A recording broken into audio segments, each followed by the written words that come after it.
Fala galera, beleza? Olha só, passei por uma postagem que o cara tava na academia e aí ele falou que ficou prestando atenção num bodybuilder lá e o cara entrou lá no Hammer e não saiu do Hammer, só ficou no Hammer.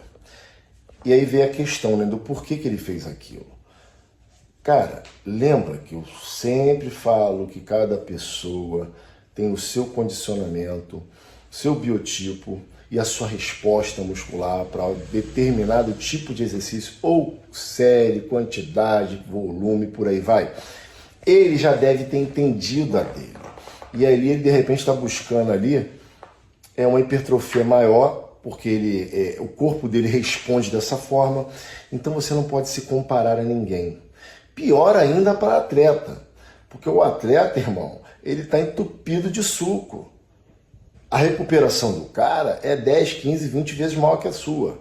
Então, não se liga nos outros não, faz o teu.